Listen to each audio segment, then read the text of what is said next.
Welcome to my channel. अस्सलामुअलैकुम। हमारा आज का बेबीज बॉयज़ नेम है माउद। माउद के इंग्लिश में स्पेल्स है MAOOD, माउद। इस नेम का मज़हब है इस्लाम और इस नेम का जिन्स है लड़का। ये एक इस्लामिक नेम है और लड़कों के लिए रखा जाता है ये नाम माउद। इस नेम के मायने हैं आने वाला, मुकर्ररा, माउद। इस नेम के हरूफ की बात करें तो उर्दू में 4 हरूफ के साथ एक लफ्ज़ बनता है और इंग्लिश में इसके 5 लेटर्स 1 वर्ड, माउद।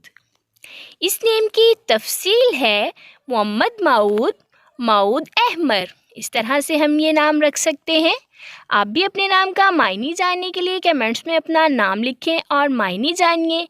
एंड अपने नाम की स्पेशल वीडियो बनवाने के लिए भी आप मेरे कमेंट बॉक्स में अपना नाम कमेंट कर सकते हैं। And please like the video, subscribe my channel. Okay dears, फिर मिलेंगे न्यू नेम न्यू वीडियो के साथ। अपना ख्याल रखिएगा, दुआओं में याद रखिएगा। अल्लाह हाफिज़।